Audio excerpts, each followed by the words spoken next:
This is part 2 of the seashell configurator series, and in the first video we ended up with a seashell something along these lines, and what we actually want to end up with is a actual configurator like this one where you can change these parameters. So that's just a quick reminder of what we're aiming for. So we want to turn this into this. Let's do it. So we have 4 parameters that we want to be able to expose in the configurator. Radius is the one that we're going to look at first, and radius relates to the size of the polycircle which this shell is based on. If I select the polycircle atom so that I can see the polycircle in isolation there in the 3D view, I can see that its radius parameter up there is, well, I can change that to anything I like,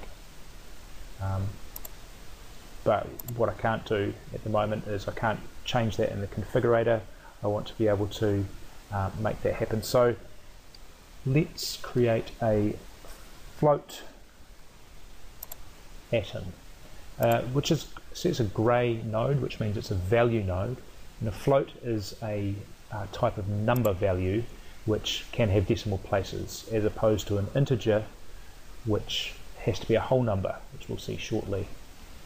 Now if I look at when I've got the float selected, I can see over here that I can set a value for it, which can be, say, 1.2. I can give it a default value,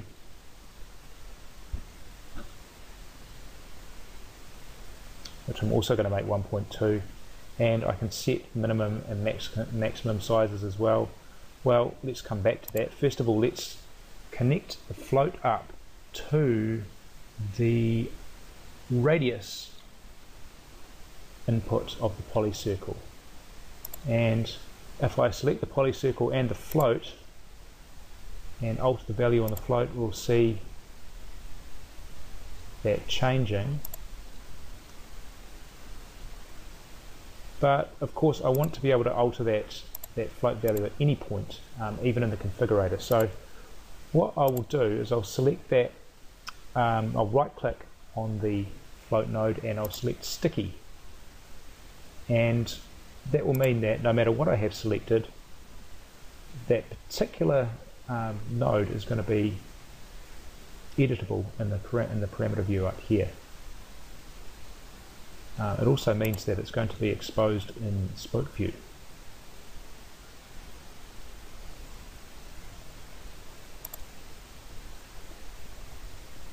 So at the moment this circle can get very, very big, and I want to be able to limit that so that we don't get too ridiculous, and that comes back to editing the minimum and maximum values for the radius for the circle. So let's make it that it has to be between 0.5 and 5 units.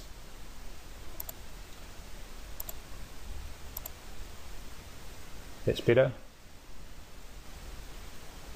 I'm going to change the name of this node now from float to radius. You can see that's reflected over here in the parameter window. And the next parameter that I want to look at is length. So let's have a look at what that does.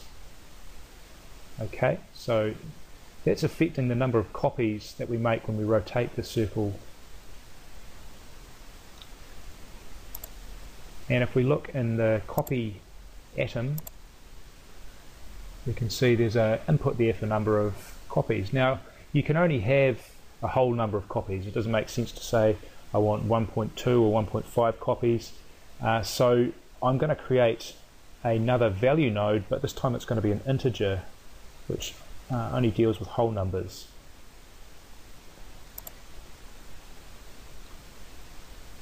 I'm going to connect the integer up to number of copies.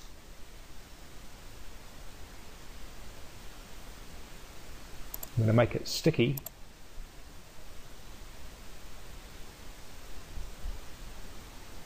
and I'm going to set its value to 32, default value 32, and let's put the minimum and maximum between, well, 0 and 100 copies is probably fine there. So now as I change this, we can see the number of copies changing. Before I go any further, I'm going to change the name of that integer to length. And we can then move on to look at tightness. What does tightness do? Well, that expands the shell around the center point there. So what it's doing is it's changing the distance by which the polycircle is moved early on in the network. So we've got edit points there, and we've got move there, and we can see that the shape gets moved across. And by moving that further, we're going to be rotating the circle from a further distance, and we're going to get a looser shape. So let's have a look inside move. Well, we've got a translation input there, so that's what we're going to want to create an input for, or what we're going to want to feed into rather. So let's do that. Now move, well, we're going to use a float for that because it's quite possible to move by a non-whole number.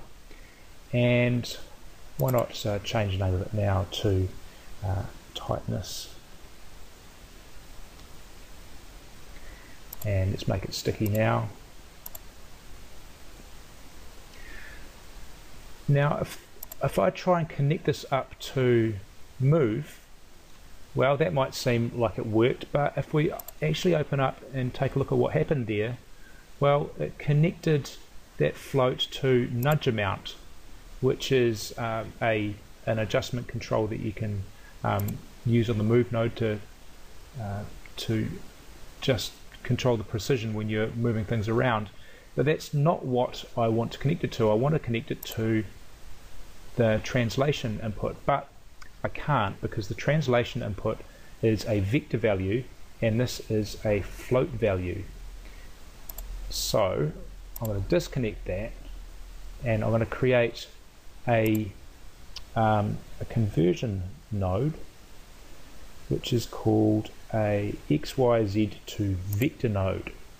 Of course, a vector is a type of value which has multiple components, and this one has 3 components, X, Y and Z, and it's the X value that I want to connect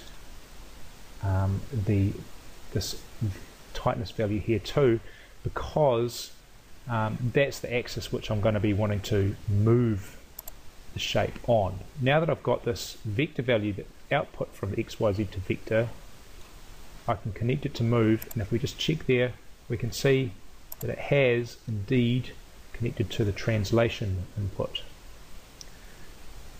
Okay, so going back to the tightness float there, let's give that a default value of 1, and I think somewhere between 0 and 20 is a reasonable range for that. So let's have a look at what that gives us.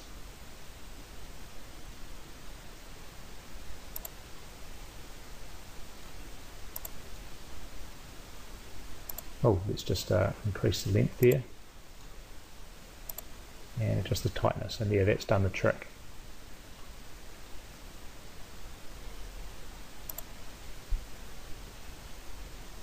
We want to create this curl parameter here, and what that is doing is it's altering the number of degrees by which the circle gets rotated every step when the circle is copied. So it's going to be a very similar process to what we did with tightness.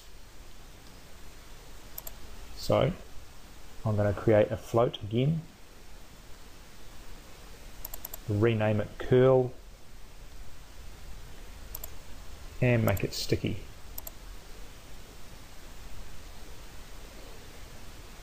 Let's have a look at copy. Well, it's the rotation input that we want to connect to, and again that's a vector value with 3 components, because you can rotate around either the X, Y or Z axis. So we're going to do exactly what we did last time and create an XYZ to vector atom, and we're rotating around the Y axis in this case, so I'm going to connect to Y there and then connect XYZ to vector to rotate. Now the reason that's funny looking is because curl is currently at 0, so let's set that to 30 degrees back where it was, and let's make the default value 30 as well. And well, we could go anywhere up to, I don't know, let's say 300 degrees per step. Not quite sure what that would look like, but let's find out.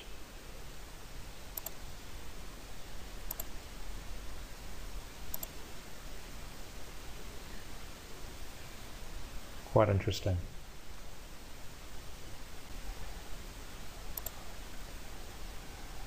So there we have a shell configurator, and if we switch to spoke mode here,